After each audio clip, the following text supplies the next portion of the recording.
Okay, so for this video I'm meant to be talking about advice to psychologists working with people with my kinds of distress or my kinds of experiences. I suppose that the best thing for me to do in that is think about what was actually useful for me in the counselling I did access, relatively brief though it was.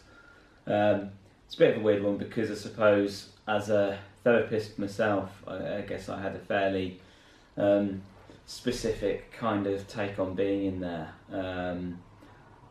I suppose if you were that's one thing. If you were a therapist working with a therapist, I think it's probably a good thing, as we did, to acknowledge the fact that could be create a slightly weird dynamic. One of the things that I had to work really hard to do was not let myself get distracted by thinking about what he was doing as a therapist and what I knew about what therapists do, and letting that be a defence against me thinking about the point of being there, which was actually to feel better in myself. So I suppose it's important for things like that to be acknowledged in therapy, and in that sense,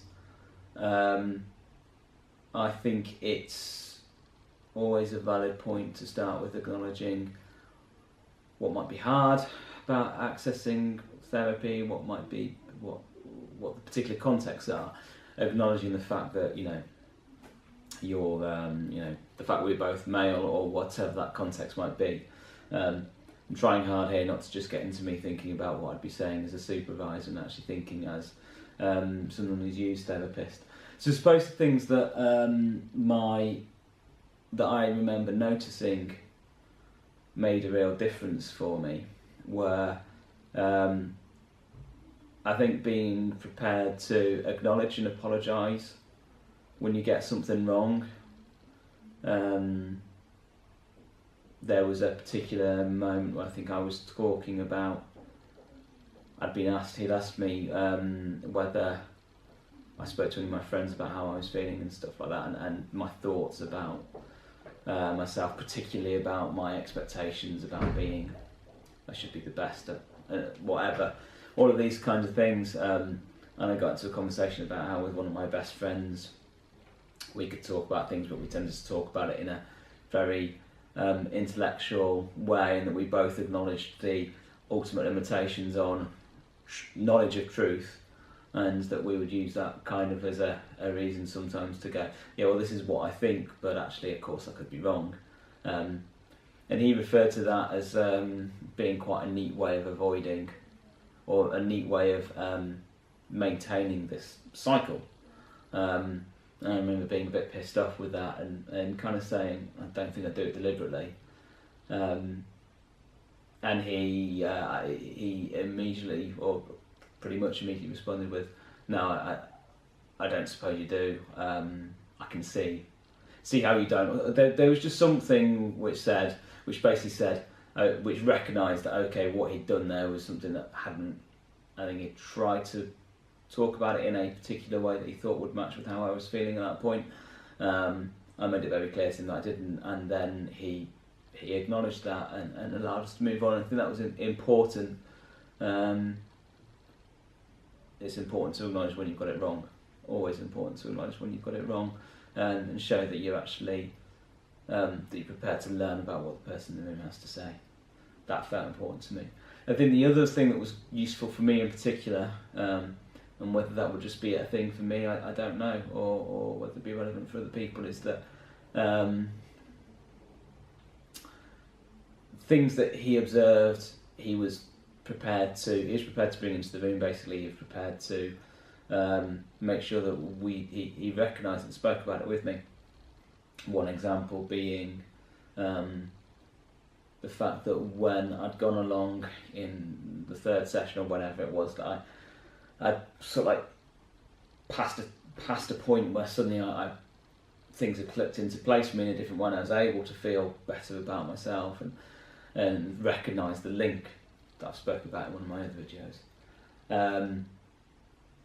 And there was a couple of things there that he observed about me in the room that day, and compared with what he'd observed about me in the room in the previous couple of sessions, including, I suppose, kind of obvious things like how I was speaking, my tone of voice, my rate of voice, that kind of thing. He kind of said, yeah, I really notice how you're talking in a different way. You seem to be a lot more animated. There seems to be more energy, things of that sort. But also there was very particular things, and because as I was talking about my wife, in the first instance I'd basically, I always have always referred to her by a shortened version of her name, not exactly a nickname, but a more affectionate, shorter version of her name. And he said to me in this session, he goes, it's interesting because you're calling her that this time, but the first two sessions you referred to her very formally, and he said you used full version of her name. Obviously he was actually saying the name, but I'm choosing not to share that right now. The point being that was, when he said that, it was one of those kind of details. I couldn't believe that I would have spoken about her in that using her full name. It was a real kind of like, there was just something about that made me think, bloody hell, what was going on for me that I would use that name rather than the way that I always talk about her when I'm talking to her, when I'm talking to other people about her. I always call her. The point is that there was something about really noticing the detail and sharing it with me, and he wasn't saying it showed, he wasn't kind of being smug about it, he wasn't showing how that it definitely showed something. It was just sharing it with me as well. Is this interesting? Is this relevant? Or perhaps it's a useful way of noticing that things have changed. And I think that was a good thing to do. I think if there was one thing that possibly I'd preferred was done, and I think, I don't know, he never directly asked me about suicidality, which really was the thing that for me was really kind of where I was at. And there'd been argument that he left things open for me and I didn't go down that route. I personally think that sometimes it's important to actually ask about the thing that might be the worst place that someone is. And I suppose that maybe that's something that I would say.